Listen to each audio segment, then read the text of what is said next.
Boa tarde, pessoal, graça e paz a vocês todos. É um prazer estar com vocês. Agora um pouco diferente, mas com certeza seremos edificados. Semana passada nós falamos do tema Por que preciso conhecer a Jesus? Chegamos na conclusão que precisamos conhecer a Jesus porque somos pecadores. Estávamos distantes de Cristo. E surge a perguntinha: o que é pecado? Pecado é a transgressão da lei. Pecado é errar o alvo, pecado é ferir a lei de Deus. Então isso tudo e mais muitas outras coisas são pecados. Então nós precisamos de aceitar Cristo, porque Cristo é o único caminho que nos levará aos céus. É o único caminho que restaurará o nosso relacionamento com o próprio Deus. E hoje gostaria de pensar com vocês na segunda lição, o que significa receber Jesus. O que significa receber Jesus para você, Júlia, para você, Alexandre, Cida, para você, Agson, Laura, Luana? O que significa receber Jesus para vocês? Eu deixo o desafio para vocês que participam do discipulado para o batismo, para compartilhar um pouco daquilo que você já viveu, de alguma situação que você já passou, que demonstrou que você realmente aceitou Jesus. Hoje pensaremos então nesse tema. Quero ser breve, rápido, para o vídeo não ser cansativo. Quero ler aqui com vocês o texto central, principal, guarde no coração.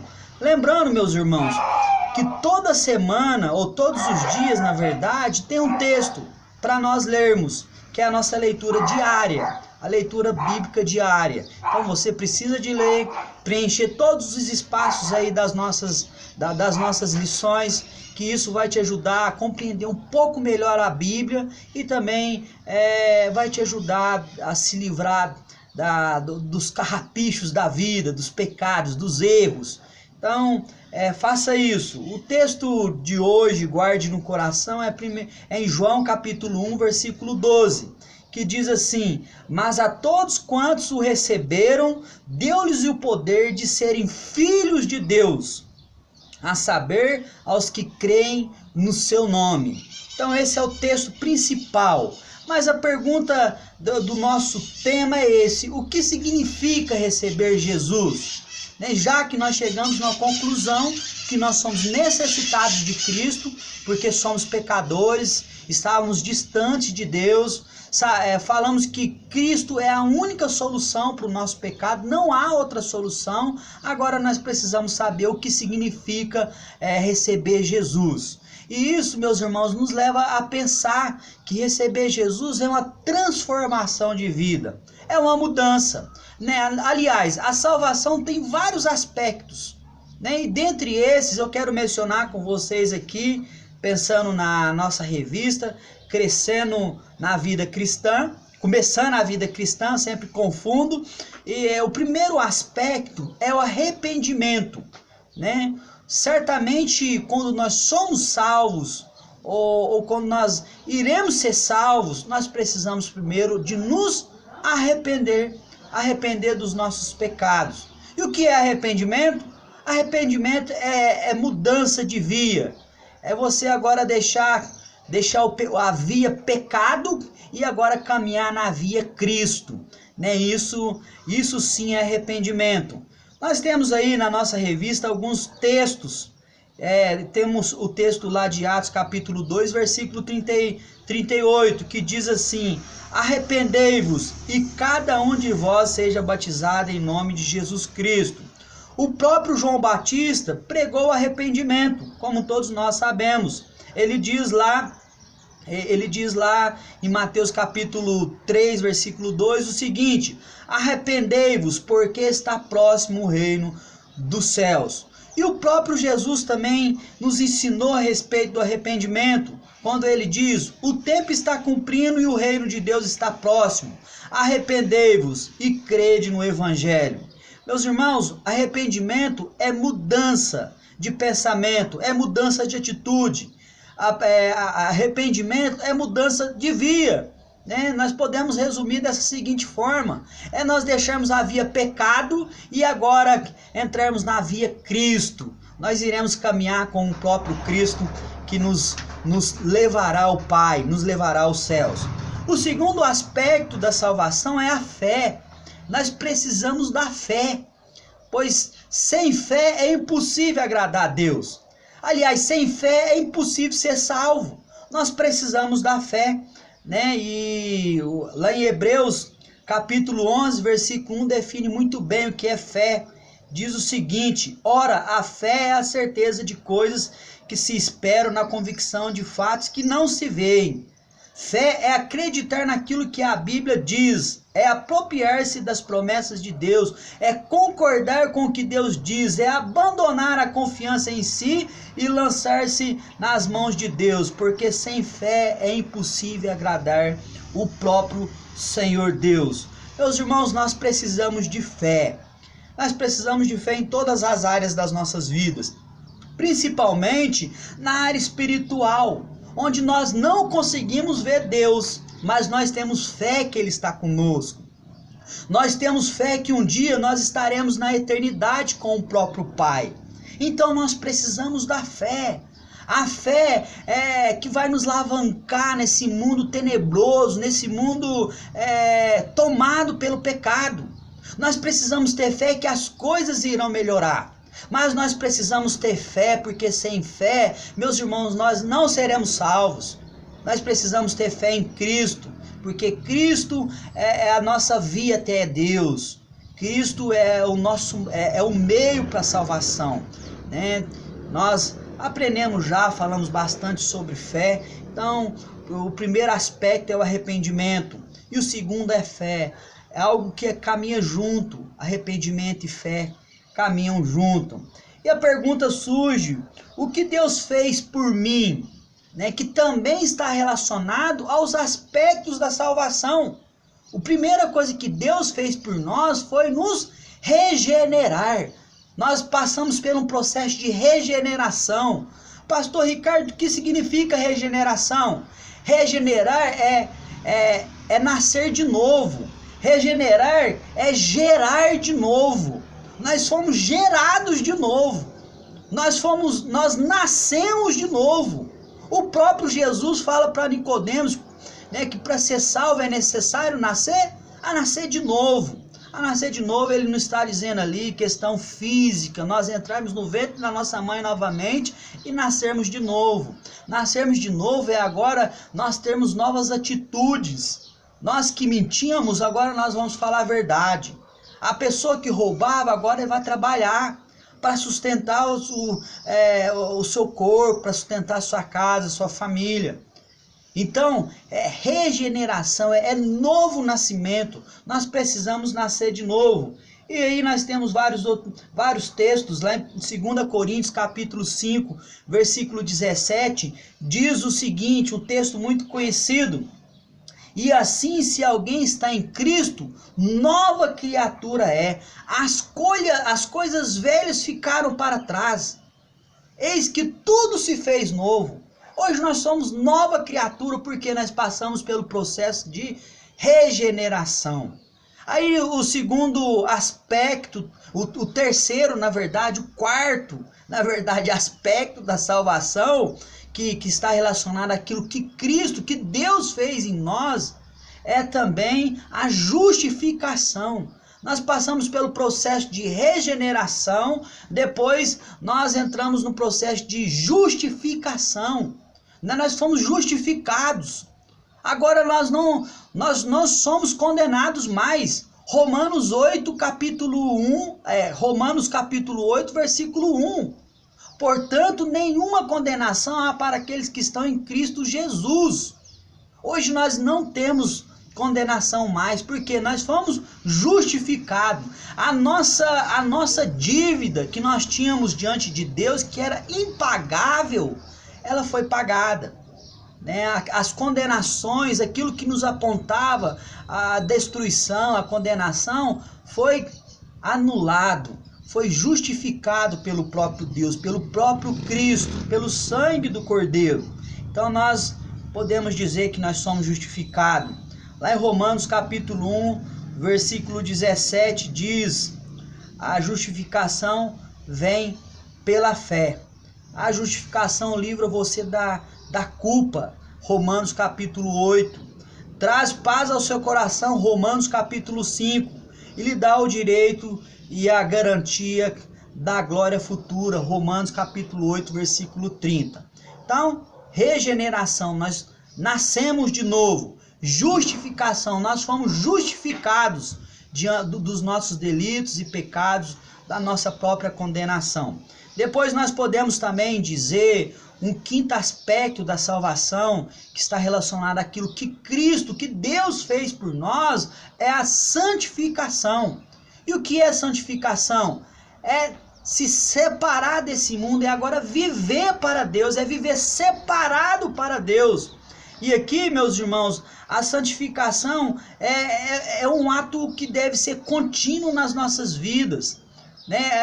É um processo, na verdade, que deve ser contínuo em nossas vidas. Todos os dias nós iremos viver esse processo de santificação.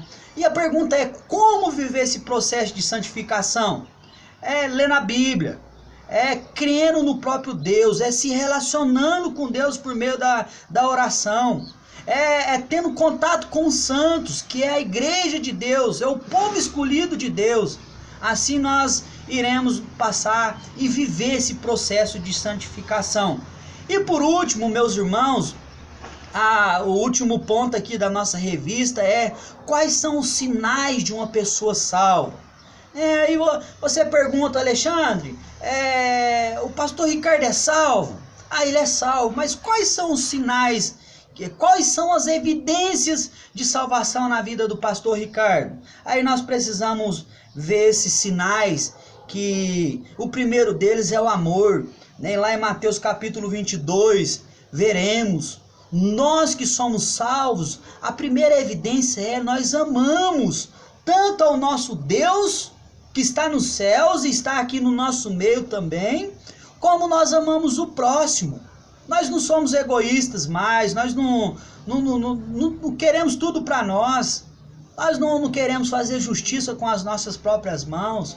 Nós devemos amar, essa é uma evidência, amar o necessitado, amar aquele que ainda não foi salvo, levando a salvação. Então, o amor é uma das evidências. Segunda evidência, uma nova vida e compreensão espiritual.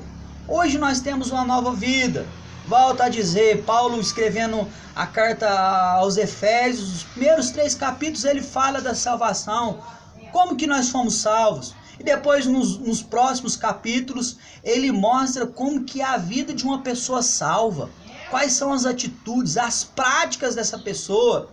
Portanto, meus irmãos, ali ele mostra que aquele que é salvo, que mentia, não mente mais, agora fala a verdade. Não é simplesmente deixar de mentir, ele precisa deixar de mentir e falar a verdade. Ser salvo, meu irmão, não é simplesmente deixar as drogas de lado, não é simplesmente deixar a balada de lado, aquilo que vai te trazer paz momentânea, aquilo que vai te levar ao erro, né? Mas você precisa de deixar isso e fazer aquilo. Nós precisamos deixar de fazer o erro e agora praticar a verdade. Nós precisamos de deixar de fazer a fofoca e agora pregar a verdade para a pessoa que um dia ouviu a fofoca. Então, meus irmãos, essas são algumas das evidências de uma pessoa salva. E eu pergunto, né? Essa semana você foi desafiado em compartilhar Romanos capítulo 10, versículo 9 e 10. Qual foi a experiência que você teve? Que uma das evidências da salvação também, meu irmão, é compartilhar o evangelho com as pessoas. Nós não podemos ser egoístas, só querer para nós mesmos. Nós precisamos de querer compartilhar com outras pessoas, de ver outras pessoas sendo salvas, outras pessoas passando pelo batismo, que é agora colocar para fora aquilo que nós acreditamos, que é agora declarar publicamente que nós aceitamos Cristo em nossas vidas. Aí nós temos mais algumas atitudes, também algumas evidências de uma pessoa salva, que é uma nova atitude para com o pecado. Hoje nós somos livres. Eu sou livre. Se eu quiser ir ali no bar beber um copo de cachaça, eu posso. Eu não faço isso porque não me convém. Eu sou livre de fazer fofoca, de acessar um site indevido. Eu não faço isso porque eu sei que isso não me traz edificação, isso não convém em minha vida. Eu digo não. Quando nós temos Cristo em nossas vidas, nós temos o poder de dizer não ao pecado. Glória a Deus por isso. Então essa é uma das evidências também. É nós termos um novo comportamento, novas atitudes diante do pecado. É nós dizermos não para o pecado. Então nós precisamos ter essas evidências em nossas vidas, já que nós fomos salvos, já que nós aceitamos esse Cristo. E depois nós temos também uma nova disposição em obedecer ao nosso Deus. E aqui, meu irmão, isso é um fato. A pessoa que é salva, ela obedece a Deus. Ela pratica as leis do nosso Deus. Meu irmão, nós precisamos ler a Bíblia e conhecer todos os dias. Minhas irmãs também, né? Nós temos algumas irmãs participando, a Luana, que é a mais nova entre todos. Que Deus possa nos fortalecer. Aquele que é salvo, aquele que recebeu Cristo, significa que ele vai obedecer a Deus. Agora, ele era escravo do pecado, ele foi liberto do pecado e agora ele está prostrado diante de Deus para obedecê-lo e fazer a sua vontade. E por último, meu irmão, nós precisamos ter um novo olhar. Agora nós precisamos ver a vida de outra forma, em outra ótica. Nós precisamos ver a vida agora na ótica de Deus, não na ótica humana, onde a gente via só dificuldade. A gente vivia às vezes murmurando, reclamando, uma situação difícil que acontece conosco, ou que acontecia conosco, era só murmuração. E não, hoje a gente sabe que tudo há um propósito. Às vezes o carro fura o pneu e antigamente, nossa, e tal, e começa aquela murmuração. Hoje nós sabemos que talvez Deus permite o carro furar o pneu para não acontecer um acidente lá na frente. Então tudo há um propósito. Hoje nós precisamos ver a vida com o olhar divino, com o olhar de Cristo. Não olhar só as dificuldades, só as lutas, não. Mas nós precisamos olhar as oportunidades. Paulo viveu isso. Paulo, ele tinha todo motivo de viver e reclamando nas prisões que ele viveu, que ele passou. Mas ele via a oportunidade de compartilhar o evangelho com os soldados, com os prisioneiros, com o carcereiro. Nós vamos ver lá em Atos. Paulo compartilhou ainda em suas dificuldades. Então, que nós possamos olhar agora de uma forma diferente. Que nós possamos olhar a Deus agora com reverência. Que nós possamos olhar e entender a palavra de Deus e agora prestar continência ao nosso general, ao nosso Senhor. Porque Deus é o nosso Senhor. Meus irmãos, que nós possamos praticar isso, colocar isso em prática em nossas vidas. E nós perguntamos o que nós podemos aprender com essa lição de hoje. E aí eu concluo dizendo, primeiro, arrependimento, mais fé, mais regeneração, mais justificação e mais santificação é igual salvação. Fé, arrependimento, regeneração, justificação e santificação é igual a salvação, São aspectos da salvação. E também nós aprendemos que salvação é igual nova vida. Agora nós temos novas atitudes, nós iremos praticar, nós iremos viver, nós teremos novos comportamentos, Salvação é igual nova criatura, nova vida. E por último, nova vida é igual novo amor, nova visão, nova atitude, nova disposição, novo olhar. Essas são as lições que nós podemos tirar desse segundo ponto aqui da nossa revista. Que Deus te abençoe. Quero desafiar você, né, a compartilhar um vídeo aí no nosso grupo de 2, 3 minutos, ou um áudio, contando uma experiência que você viveu essa semana, ou no decorrer da sua vida cristã, desde quando que Deus te trouxe a salvação. Compartilhe conosco, não tenha vergonha. Também tem muitas dificuldades para gravar um vídeo, né, mas nós não podemos nos envergonhar para compartilhar a palavra de Deus. Mande um áudio, ou mande ali um texto, pode escrever um texto, mas eu quero que todos compartilhem aí no nosso grupo uma experiência que Deus te deu. Que Deus te abençoe. Aguardaremos você na quinta-feira às 19h30 lá no prédio da igreja, tá bom? Fique com Deus.